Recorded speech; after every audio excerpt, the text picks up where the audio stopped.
Move, dog. You're blocking my door. You're blocking my door. Your door. Check in first. Gym policy. Connor Briggs smiled. Gym policy. Cute. The way people smile at something beneath them. You know who I am? Or they don't let you watch TV where you're from? I know who you are. Don't care. Check in. Say that again. Check in. Briggs shoved his chest. The gym went silent. You want to talk tough? Cage. Now. I'll go easy. Wouldn't want to hurt the hired help. Tyler looked at the hand on his chest, then up. 20 seconds. What? That's all I need. Briggs had no idea. He just bet his undefeated streak on the wrong man. But let's rewind, because 20 seconds doesn't happen by accident. 6 hours before Connor Briggs walked through that door, Tyler Shaw was sitting in a parking lot in a 10-year-old Honda Civic, eating a gas station sandwich and listening to the rain hit the windshield. That was his life, had been for 14 months. Wake up at noon, eat something cheap, drive to Iron Forge MMA by 5. Stand at the door until 2 in the morning. Drive home, sleep, repeat. He didn't complain, didn't call in sick, didn't ask for overtime or holidays off.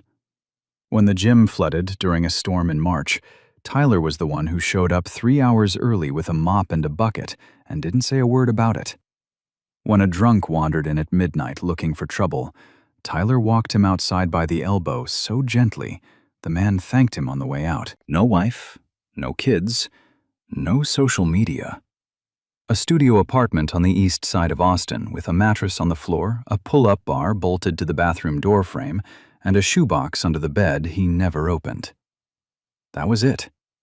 That was everything Tyler Shaw owned in the world. The guys at the gym didn't know much about him.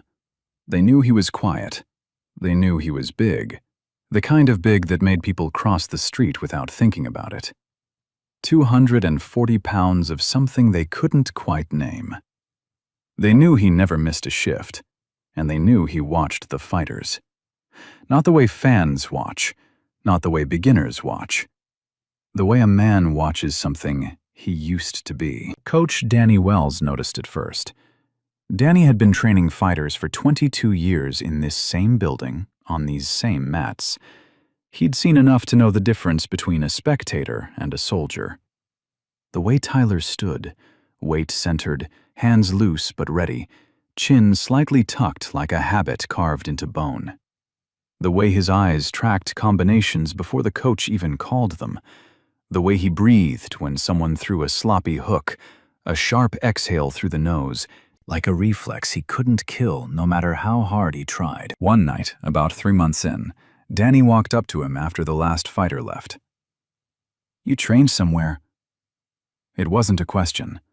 Tyler looked at him for a long time, rain tapping on the roof. "A long time ago." "How long?" "Long enough to know I'm done." Danny didn't push it, but from that night on, he started paying attention. He noticed the scars on Tyler's knuckles. Not bar fight scars, not street scars. The kind that come from 10,000 repetitions on a heavy bag without wraps. He noticed the way Tyler's shoulders moved when he stretched before a shift. Rotator cuff damage, left side, surgical scar barely visible under the uniform sleeve. He noticed how Tyler's feet never crossed when he walked the perimeter. A fighter's footwork. Unconscious. Permanent. Whatever Tyler Shaw had been before Iron Forge, it wasn't a security guard. But Tyler never talked about it, never brought it up, never stepped on the mats, never touched the bags, never so much as shadowboxed in the parking lot. He came, he stood, he watched, he left. And that was enough. That was the deal he'd made with himself. Until Connor Briggs showed up. Briggs was 26 years old. 14 wins, 2 losses.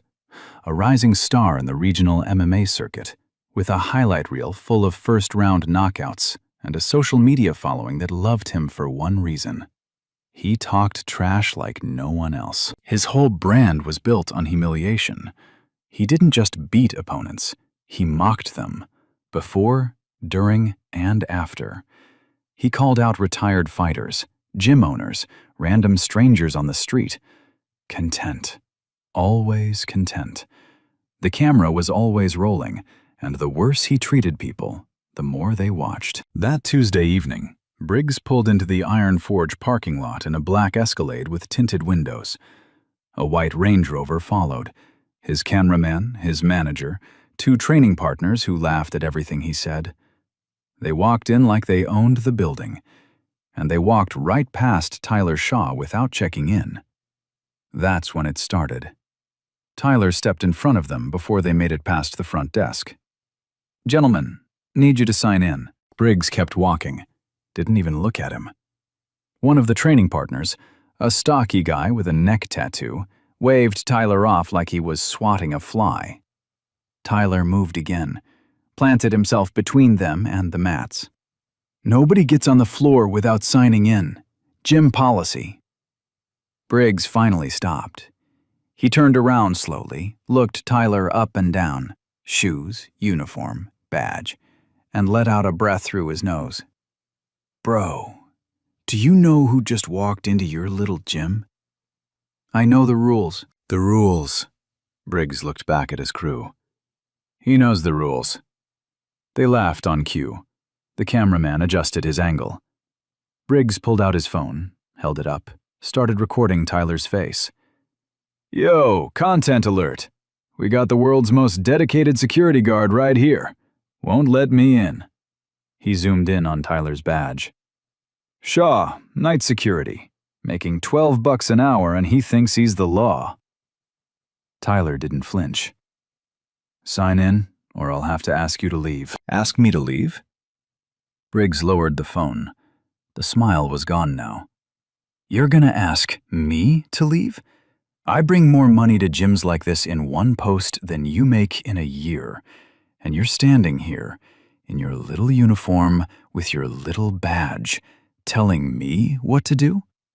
He stepped closer, close enough that Tyler could smell the pre-workout on his breath. "Know what I think? I think they put you at the door because that's all you're good for. Standing, watching, like a dog tied to a post. Good boy. Stay."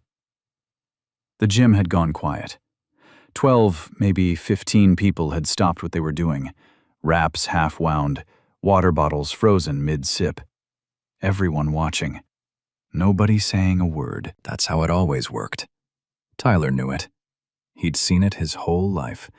In school hallways, in mess halls, on street corners back in Baton Rouge. The room full of people who saw everything and did nothing. The ones who'd whisper about it afterward, post about it later, tell their friends they were there. Witnesses who'd tell the story, but never once stepped in when it mattered. Not once. Not when it counted. Briggs wasn't done. He walked a slow circle around Tyler. The cameraman followed. "You know what kills me? They got a guy built like a linebacker standing at the door of an MMA gym, and I bet you've never been in a fight in your life, have you?" He poked Tyler's shoulder. "Have you?" Tyler's jaw tightened. His hands, those scarred, heavy hands, curled at his sides. But he didn't move. "That's what I thought." Briggs turned to the room, raised his voice. "Anybody else think the big security guard should show us what he's got? Huh? Little exhibition match? Me versus the doorman? I'll go easy. Make it entertaining." A few nervous laughs. Someone in the back muttered something. The energy in the room shifted. Half cringe, half sick curiosity. Coach Danny Wells was standing by the heavy bags, arms crossed. He hadn't moved, but his eyes were locked on Tyler. And the look on his face wasn't worry. It was something else. It was a warning. Not for Tyler, for Briggs. But Briggs didn't see it. He was already back in Tyler's face. "So what's it gonna be, big man? You gonna stand at the door your whole life? Or you gonna step up for once?" Tyler's voice was low, steady, almost gentle. "You don't want this." "I don't want this?" Briggs laughed, loud, theatrical, for the camera. "Brother, I get paid to do this. This is what I do. What do? You stand at a door." He held up 3 fingers. 3 minutes, 1 round. I'll even let you wear headgear. Come on. Tyler looked at Danny. Danny gave the smallest shake of his head. "Don't do it." Tyler looked back at Briggs. "If I say yes, you sign in first." The gym erupted. Briggs slapped his hands together. "That's what I'm talking about. Let's go. Somebody get this man some gloves." And just like that, the trap was set. Only nobody in that room, except maybe Danny Wells, knew who was really trapped. Somebody dragged 2 folding chairs away from the cage door. Somebody else killed the music.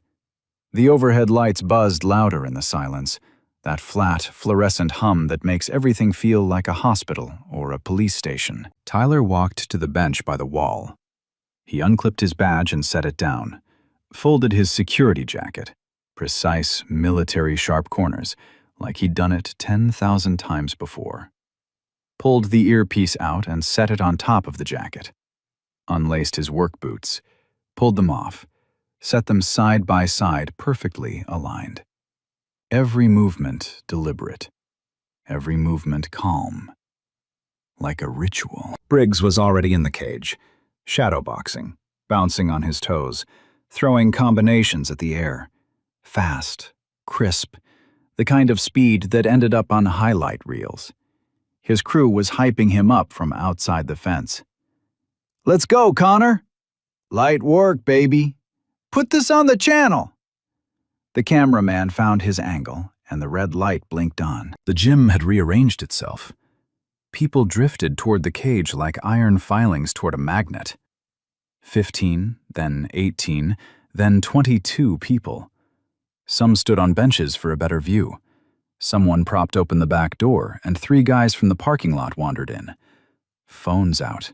Every single one. This was the kind of moment that lived or died on the internet, and everyone in that room knew it. Tyler pulled his undershirt over his head. The room shifted. His body wasn't what they expected. He wasn't just big. He was carved. The kind of physique that doesn't come from a gym membership or a protein shake routine. It comes from years. From a kind of discipline most people can't imagine and wouldn't survive. Thick shoulders that rolled like machinery. A back ridged with muscle that moved like steel cable under dark skin. And scars. A long surgical line down his left shoulder, faded but deep. A cluster of small, round marks on his right rib cage that nobody asked about, but everybody noticed. Knuckles that looked like they'd been broken and reset more times than anyone wanted to count. One of the gym regulars, a young middleweight named Jordan, nudged the guy next to him. "Bro, look at his hands." Briggs noticed too. For half a second, maybe less, something flickered across his face. Not fear, not yet. But the first crack in the performance, the first whisper of a question he didn't want to ask. He buried it fast, rolled his neck, popped his gloves together. "You coming or what, big man? Don't tell me you're getting shy now." Tyler stepped into the cage, and the way he stepped in told the story before a single punch was thrown. He didn't duck through the door like a visitor. He didn't hesitate at the threshold. He walked in the way a man walks into his own house after a long time away. Chin down, shoulders set, feet already in position. Left foot forward, weight on the balls, stance slightly bladed. A southpaw base. The kind of thing only a trained eye would catch. Danny caught it. He moved to the cage door, leaned against the frame and crossed his arms. His jaw was tight. A guy next to him grabbed his sleeve. "Should we stop this?" Danny didn't look away from Tyler. "No." "No? Coach, the security guard's gonna get killed in there." Danny almost smiled. Almost. Just watch. Inside the cage, Briggs was talking. Of course he was talking. The camera was rolling, and he never missed an opportunity. All right, doorman. Here's how this goes. I'm gonna take it real easy on you, okay? No headshots. We'll keep it nice and friendly. Don't want you suing the gym or anything. He laughed at his own joke. His crew laughed with him. Tyler said nothing. He stood in the center of the cage with his hands at his sides. Not in a guard, not in any recognizable fighting stance. Just standing, breathing, slow. His eyes locked on Briggs' chest. Not his eyes, not his gloves. His chest. The way you track a man when you've been trained to read the whole body at once, when you've been taught that eyes lie, hands lie, but the torso never does. Briggs circled left, threw a lazy jab at the air between them, testing, performing. Tyler didn't flinch, didn't react, didn't move a single inch. Someone at cage side whispered, "He's gonna get destroyed." Someone else said, "Then why does the coach look like that?" The referee, one of the senior trainers who'd volunteered to keep it clean, looked at both men, touched Tyler's shoulder, touched Briggs' shoulder. "Clean sparring. Either man can stop it at any time. Touch gloves." Briggs extended his fist, grinning wide. Tyler didn't touch gloves. He just nodded. Once, the ref stepped back, and for one long, electric second, the only sound in Iron Forge MMA was the buzz of the fluorescent lights and the collective inhale of 22 people who had absolutely no idea what they were about to see. The ref's hand dropped. Briggs moved first. Of course he did. Striker, pressure fighter. 14 wins built on walking forward and making people pay for backing up. He came in with a jab, fast, sharp, textbook. The kind of punch that had put 13 men on the canvas and turned their worst night into his best content. Tyler slipped it, moved his head 2 inches to the right. That was it, 2 inches. The jab slid past his ear like wind through an open window. No drama, no panic, no wasted energy. Just geometry. Pure, clean, mathematical geometry. The kind that takes a decade to make look that simple. The kind that makes coaches stop what they're doing and stare. Briggs threw the cross, full rotation, full power, aimed at the jaw. Tyler rolled under it. Shoulder dipped, weight shifted to the back leg, and the punch sailed over him so clean it looked choreographed. But it wasn't. It was reflex, the kind that doesn't come from training camps or YouTube tutorials, the kind that gets forged in rooms with no cameras, by instructors who don't stop when you bleed. In a world where getting hit means you failed.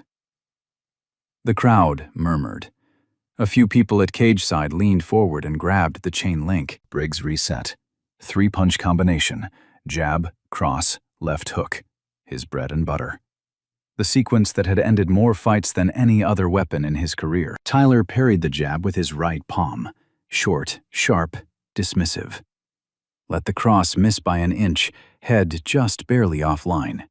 And the left hook, the punch that lived on highlight reels and promo posters, the one that had knocked out 11 men in competition. Tyler caught it. Caught it with his open hand like a man catching a tennis ball at a Sunday barbecue.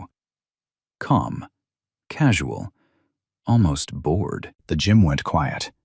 Not between rounds quiet. Church quiet. 22 people realizing the same thing at the same time, none of them able to say it out loud. Briggs's eyes changed. For the first time all night, they stopped performing. The grin dissolved. The character he played for cameras vanished in a single heartbeat, and what was left behind was raw. Something cold moved through his body, the ancient animal recognition that he was not the predator in this cage. He backed up, 1 step, 2. His rear foot touched the cage fence and he flinched at the contact. Tyler followed him, not chasing, walking. The same unhurried pace he used to walk the perimeter of the gym every night for 14 months. Patient, measured. But now there was something behind it, a pressure, an inevitability.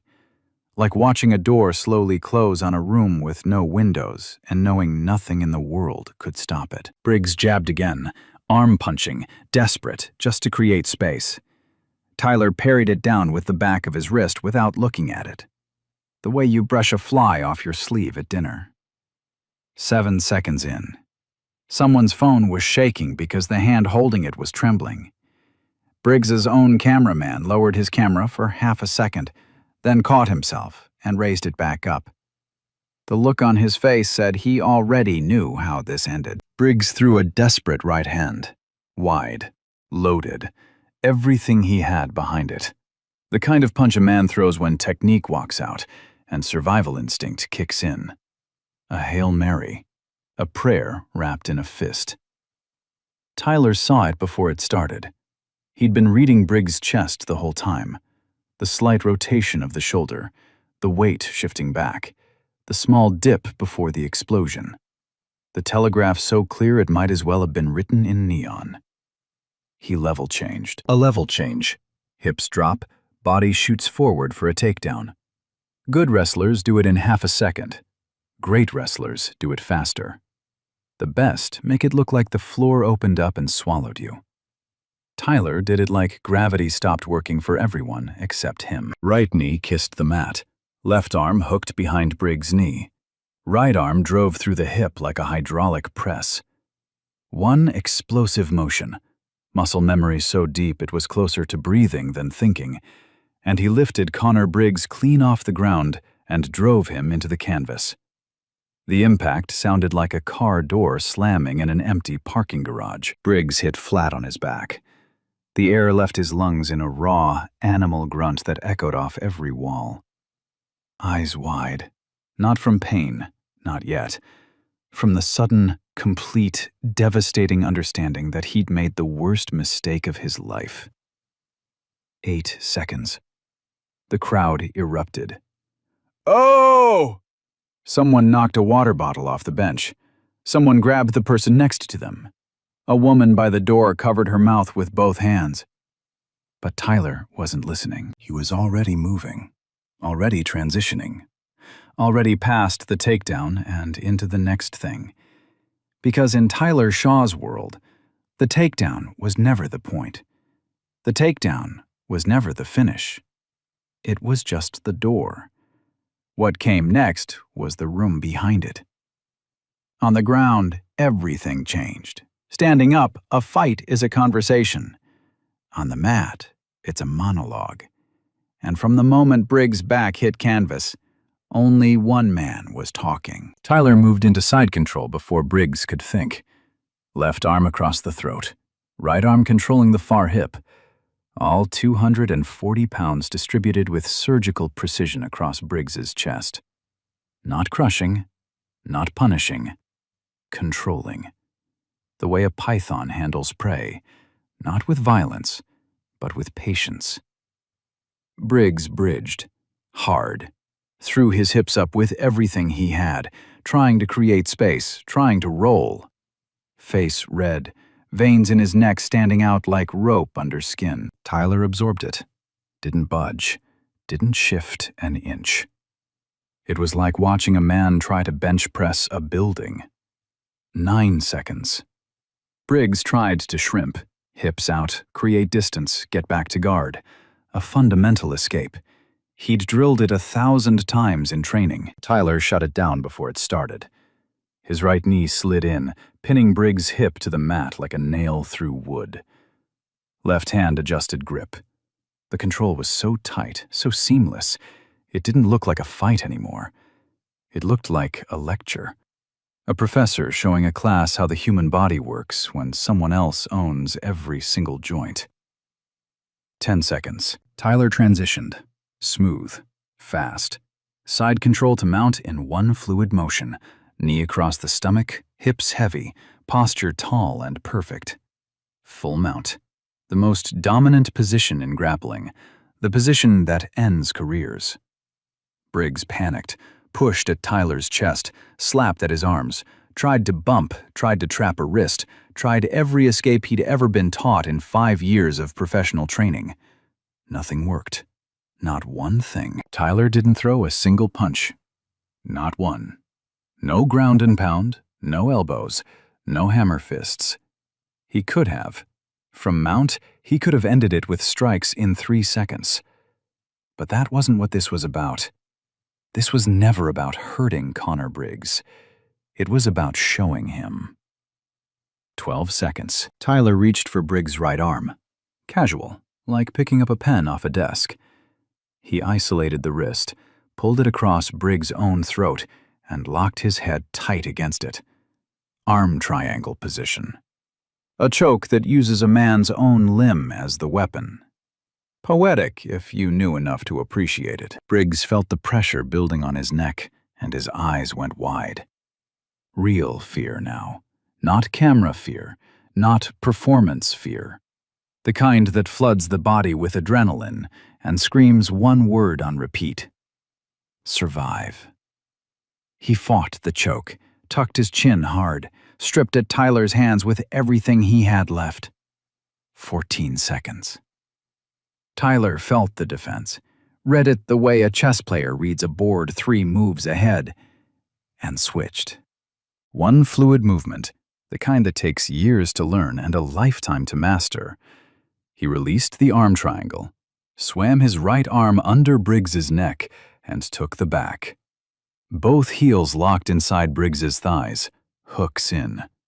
He flattened Briggs, chest down on the mat, like folding a letter. Briggs' face pressed into the canvas. He could smell rubber and the dried sweat of every fighter who'd bled on these mats before him. His arms reached behind, clawing for something, anything, to grab. There was nothing there. 16 seconds. Tyler locked in the rear naked choke. Right arm under the chin, left hand clasped behind Briggs' head. The squeeze wasn't violent.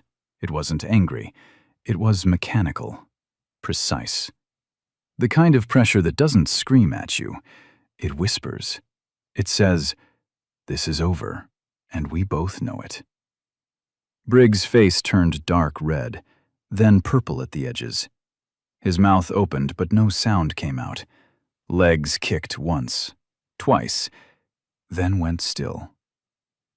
18 seconds. His right hand came up, hesitated for one terrible heartbeat, then tapped. Tap, tap, tap. Tap, tap, tap, tap.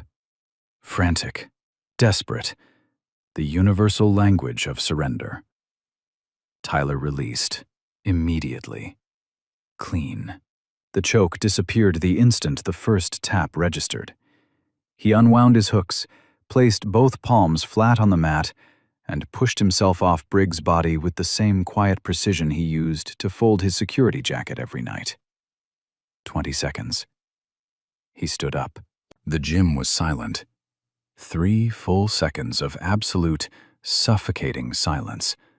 The kind that rings in your ears. The kind that happens after a lightning strike, when the world has to reboot before it can keep going. Then it broke. Sound hit like a wave, screaming, shouting, hands slapping the cage fence until it rattled. Someone kicked over a trash can. Someone was repeating, "Oh my God," over and over, each time louder than the last. A woman by the back door had both hands over her mouth. Tyler stepped over Briggs' legs, walked to the bench, pulled on his undershirt, put on his security jacket, clipped his badge, inserted his earpiece. No fist raised, no flex, no look at the camera. Not a single word. He walked back to the front door and stood at his post. On the mat behind him, Connor Briggs was still on his back. Eyes on the ceiling, chest heaving. One hand pressed against his throat. His manager was kneeling beside him, saying something, but Briggs wasn't listening. He was somewhere else. The place a man goes when everything he believed about himself gets taken apart in 20 seconds by the man who guards the door. Coach Danny Wells hadn't moved, arms still crossed. He looked at Tyler standing by the entrance, earpiece in, face blank, like nothing had happened. Danny shook his head slowly, smiled. "Told you," he said to no one in particular. "Just watch." Within 60 seconds, the video was on 3 phones. Within 60 minutes, it was on every MMA forum on the internet. The caption wrote itself. Pro fighter challenges security guard to spar. Taps out in 20 seconds. By midnight, it had 400,000 views. By morning, 2.3 million. By the end of the week, it crossed 14 million. Reposted, reacted to, broken down and dissected by every combat sports channel, every podcast, and every armchair analyst with a Wi-Fi connection and an opinion. The comments section became its own war zone. "That security guard moved like a ghost. Who is this man? Bro folded a 14-2 pro fighter like laundry, in 20 seconds, with no warm-up, in his work boots. The way he just put his jacket back on and went back to the door like it was a bathroom break. Legend. Conor Briggs will never live this down, not in this lifetime. That wasn't a fight. That was a correction. Somebody find this man. The world needs to know his name." The hashtags stacked fast. Hashtag security guard spar. Hashtag 20-second tap out. Hashtag Tyler Shaw. Hashtag doorman king. Hashtag iron forge. Hashtag never judge a book. Hashtag ghost at the door. They trended on X for 3 straight days. Fight breakdown channels posted frame-by-frame analysis. A former UFC champion reposted the clip with 3 words. "That's the real deal." A BJJ black belt called The Back Take the cleanest transition I've seen this year, professional or otherwise. A clip of the rear naked choke got turned into a meme. Briggs's frantic tapping hand edited onto everything from job resignations to breakup texts. Someone auto-tuned the "oh" from the crowd, and it got 2 million plays on TikTok by Thursday. ESPN picked it up on day 2. Security guard submits pro fighter in viral gym video, full breakdown. Fox Sports ran it that afternoon. MMA Fighting called it the most humbling 20 seconds in recent combat sports history. Ariel Helwani posted a clip with 1 line. "Someone please tell me who this man is." Briggs' social media went dark. For 48 hours, nothing. No posts, no stories, no comments, no retweets. His manager put out a 3-line statement. "Conor is taking time to reflect and will address the situation when he's ready." Which the internet immediately translated to, "He's hiding in a room somewhere trying to figure out how to still have a career." His follower count dropped by 60,000 in 2 days. Some of his own fans turned on him. "You bullied a working man and got what you deserved. Karma doesn't need a contract." The memes were merciless. A side-by-side photo went viral. Briggs arriving at the gym with his entourage on the left. Briggs lying on the mat staring at the ceiling on the right. Caption: expectations versus reality. Meanwhile, at Iron Forge, the phone didn't stop ringing. Journalists, podcast hosts, promoters looking to sign a mystery fighter, documentary filmmakers. A producer from Netflix left 3 voicemails.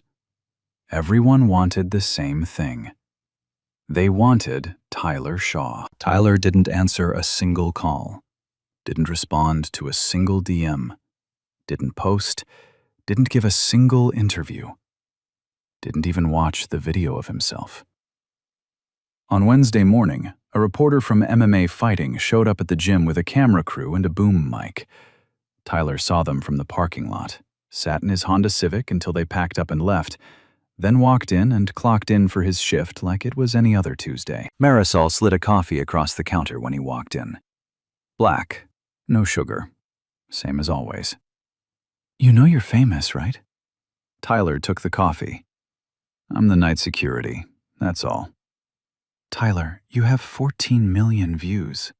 People are making t-shirts with your face on them. Then 14 million people watched a man do something stupid. He took a sip. I'd rather they didn't. He walked to the front door, took his post. Same spot, same stance, same silence. But the world doesn't work that way. The internet doesn't let you disappear. And the question that kept appearing in every comment, every reaction video, every podcast, the question nobody could answer, was the same one Coach Danny Wells had asked in a quiet gym 14 months earlier. Who the hell is Tyler Shaw? The answer, when it finally came, was bigger than anyone expected. And it didn't come from Tyler. It came from a retired Army colonel named James Whitfield, who saw the video on his daughter's phone over breakfast on a Sunday morning and nearly dropped his coffee. "That's Ghost," he said. His daughter looked up from her cereal. "Who?" "Staff Sergeant Tyler Shaw, 3rd Battalion. We called him Ghost." Whitfield set down his mug, stared at the screen, watched the choke one more time, watched Tyler stand up, put his jacket on, and walk back to the door. "I haven't seen that man in 4 years, and he's working security at a gym." He picked up his phone and made a call. That call changed everything. Colonel James Whitfield had served 28 years in the United States Army. He'd commanded infantry battalions, deployed to 3 combat zones, trained more soldiers than he could count. And in all those years, across all those deployments, he said there was only one man who ever genuinely unnerved him in a training room. Tyler Shaw. The story came out in pieces. Whitfield gave one interview, just one, to a military podcast that had been calling him for 3 days straight. He spoke for 47 minutes without stopping. By the time he was done, the internet had its answer. And the answer was bigger than anyone had guessed. Tyler Shaw enlisted at 18. Came from nothing. A single mother in Baton Rouge, Louisiana, a shotgun house on a street where most of the kids he grew up with didn't see 25. No college fund, no connections, no safety net. No plan except to get out alive. The Army was the only door that opened for a kid with nothing on his resume except survival, so he walked through it. He didn't just survive basic training, he dominated it. Finished first in his class in physical fitness, first in hand-to-hand combat, first in every metric that measured what a human body and mind could do under maximum pressure. His drill sergeant wrote one line in his evaluation that would follow Tyler for the next 12 years. "This soldier does not quit. He does not slow down. He does not appear to have a ceiling." By year 2, he was selected for the Army Combatives Program, the military's official hand-to-hand combat system, not a martial art, a fighting system.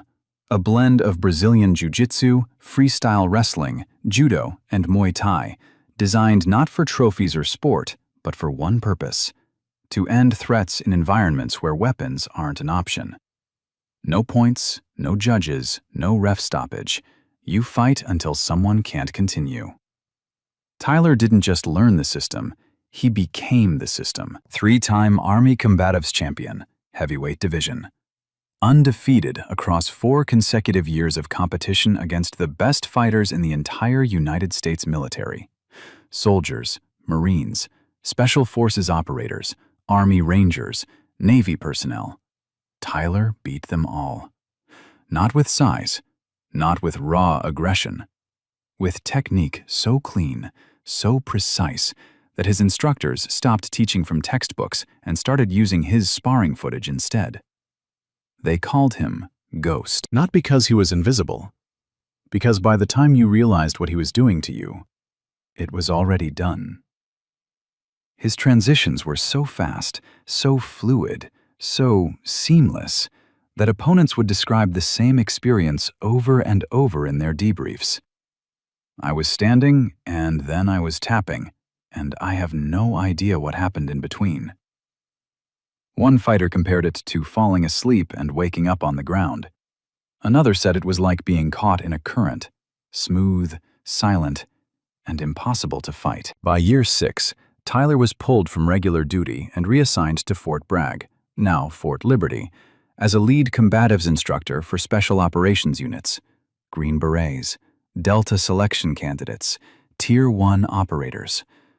The men who were supposed to be the most dangerous fighters on the planet came to Tyler Shaw's mat every morning to learn how to survive when everything else failed. Colonel Whitfield visited Tyler's class once early on, watched a 200-pound Special Forces sergeant, combat decorated, 10 years in service, a man who'd seen and done things most people couldn't imagine, step onto the mat with Tyler for a routine demonstration. It lasted about 15 seconds, Whitfield said on the podcast.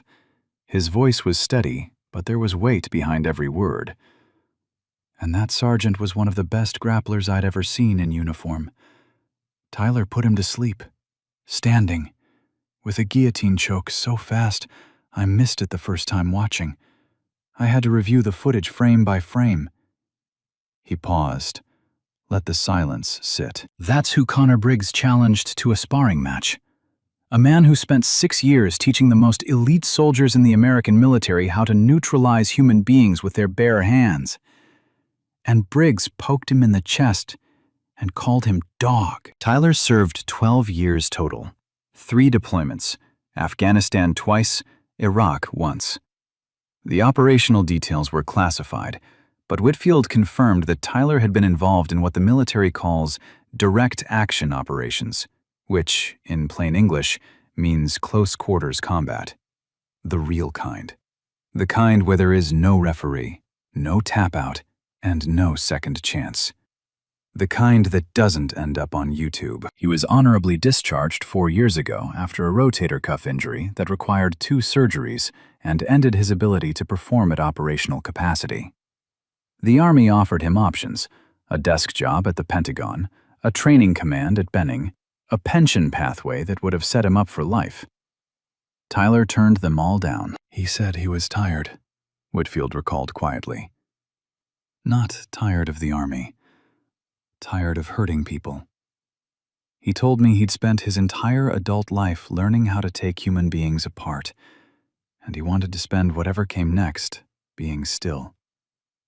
So he moved to Austin, got a job as a night security guard at a gym he'd never visited, stood by a door, watched young fighters train, drank black coffee at 9 o'clock every night, and said thank you the same way every time. And told no one, not a single person on this earth, who he was or what he'd done. For 14 months, Staff Sergeant Tyler Ghost Shaw was invisible, exactly the way he wanted it, until a man with cameras and a 14-win record walked through his door, called him a dog, shoved him in the chest, and told him to get in a cage. The internet had spent a week asking who Tyler Shaw was. Now they knew.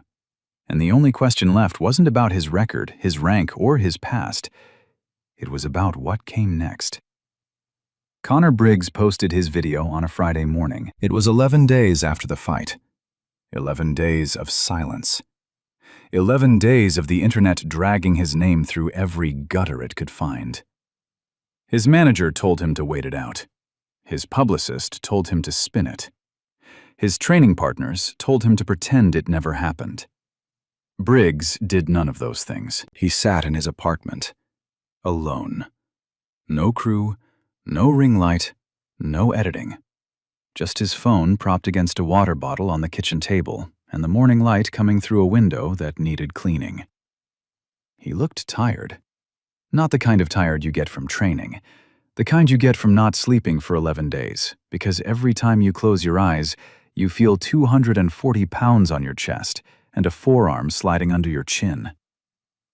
He pressed record. "I'm not going to sit here and make excuses," he said. His voice was flat, stripped of everything the internet knew him for, the bravado, the volume, the character. I walked into that gym. I disrespected a man I didn't know. I called him names I shouldn't have called anybody. I put my hands on him. And I challenged him to a fight because I thought... He stopped, swallowed. Because I thought he was beneath me. He looked down at the table. I was wrong. About all of it. The video was 6 minutes long. In it, Briggs described what happened inside the cage from his perspective, and it was nothing like what the audience saw from the outside. The moment he slipped my first jab, I knew, Briggs said. I knew I was in trouble. Nobody moves like that by accident. Nobody. But my ego, my stupid, loud ego, wouldn't let me stop, so I kept swinging. And every time I threw something, he just handled it. Like I was a kid. Like I was nothing. He talked about the takedown. I've been taken down before, in fights, in training, by good wrestlers. This was different. I didn't feel him shoot. I just felt the ground. 1 second I'm standing, next second the ceiling's above me and all the air's gone. I've never experienced anything like that. He talked about the choke. When he took my back, I knew it was over. I've been choked before, you train through it, but his squeeze was... It wasn't angry, it wasn't fast, it was patient. Like he was giving me time to decide, tap or sleep. That was it. Those were my only 2 options, and the whole time he didn't say a word, not one word. Most guys talk when they've got you. They tell you to quit, they ask if you've had enough. Tyler didn't say anything. He just held me there, calm, like he'd done it 1,000 times before. And I realized he probably had. He paused for a long time. The camera kept rolling.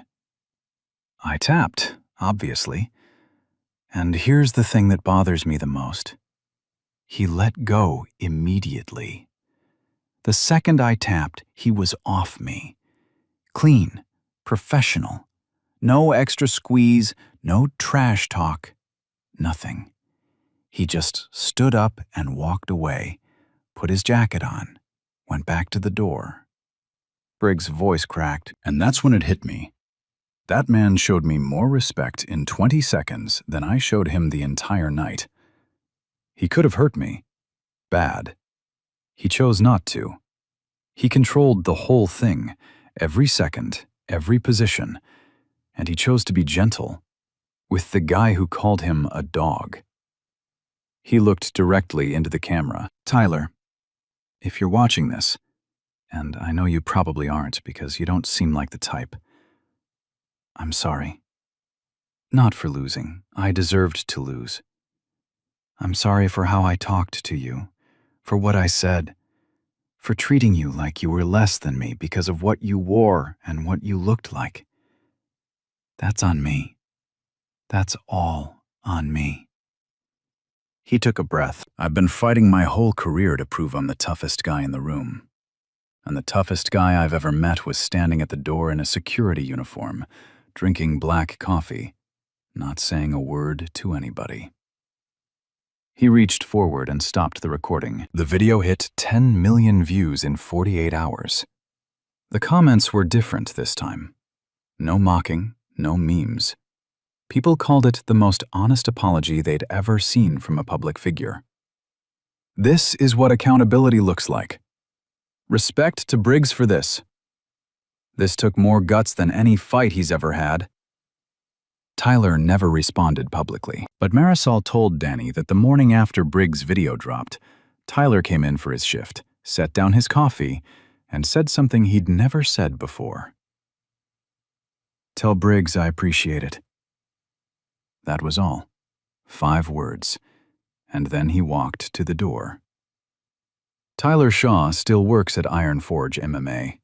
Same shift, same post, same black uniform with the peeling badge, same Honda Civic in the lot, same black coffee at 9. The world moved on the way it always does. Hashtags faded, memes recycled into new memes, podcasts found new stories to tell. Connor Briggs fought again 3 months later, won by decision, Quieter entrance, humbler man, and never mentioned Tyler unless someone asked. When they asked, he always said the same thing. Best lesson I ever learned. And I didn't deserve the grace he showed me. They stay in touch now. Not publicly, not on camera, a text here and there. Briggs sent Tyler a message on his birthday. Just 2 words. Thank you. Tyler replied with one. Anytime. Tyler turned down everything else. Every offer, every contract, every call from promoters, managers, podcast hosts, and Hollywood agents promising to tell his story the right way. A UFC executive flew to Austin personally, sat in the gym lobby for 2 hours, and delivered his best pitch. Tyler listened for 90 seconds. No, sir, but thank you. Walked to his post. But something did change. Something small and quiet, the way the important things usually are. 3 weeks after the video, the gym owner, a retired middleweight named Ray Caldwell, found Tyler sitting alone in the cage after closing, cross-legged, eyes closed, hands resting on his knees, just breathing. Ray stood there a while, then, "You miss it." Tyler opened his eyes. "Every day." "Then come back." "Shoulders done. I can't compete." I'm not talking about competing. Saturday mornings. Beginner self-defense. People who've never thrown a punch in their lives. Moms, kids, regular folks who just want to feel safe walking to their car at night. Tyler was quiet a long time. "I'm not a teacher." "You taught Green Berets." That was different. Was it? The first class had 9 people. A single mother with a bruise on her wrist she didn't explain, a college kid who'd been jumped twice on his walk home from work, a retired nurse who said she just wanted to stop being afraid of her own shadow, and 6 others who showed up because they figured if the security guard could do that in 20 seconds, maybe he could teach them something useful in 60 minutes. Tyler stood in front of them in the same black shirt he wore every day. No gloves, no pads, just his hands and his voice. "Lesson 1, he said. Respect your opponent. Always. Even when they don't respect you. Especially when they don't respect you. Because what you do when no one's watching, that's who you are." He taught them how to stand, how to breathe, how to fall without getting hurt, how to create distance when someone gets too close, how to stay calm when your heart is pounding and every instinct screams at you to run. Basic things. Life things. The kind of things nobody teaches you in school, but everybody needs to know. 9 became 20. 20 became 40. By month 3, there was a waiting list. Tyler still won't do interviews, still works nights, still drinks his coffee at 9. But every Saturday morning, he steps onto those mats and does the one thing he thought he'd never do again. He doesn't teach them how to fight. He teaches them how to stand up. If this story hit you the way it hit me, drop a comment. Have you ever underestimated someone and been completely, absolutely dead wrong? Tell me about it. Subscribe. Share this one. Stories like Tyler's don't come around often. When they do, they deserve to be heard. 20 seconds, not to prove he was the best fighter in the room, but to make a meme side clipboard. Conor Briggs got in with cameras and a highlight reel. Tyler Shaw walked in with a mob when the gym flooded, and that's the difference no one saw coming. We can feel volume for strength every single day. The loudest person in the room get attention, the followers, the sponsorship. While the most dangerous man in the building earn $12 an hour and say thank you for his coffee. But here's what broke me. Tyler didn't panic break. He controlled every second of that kick and showed mercy. The man, she got called a dog, gave his opponent more dignity than he ever received. That not fighting, but character so deep, it doesn't bend. No matter who pushing, So here's what I can't stop thinking about. Is strength allowed when it's silent? How much of it have we got past without recognizing? And if the people we overlook, the fastest, are the ones carrying the most, what does that say about how we measure a person's worth? Have you ever misjudged someone and been completely wrong? Tell me about it. Subscribe. I'll see you in the next one.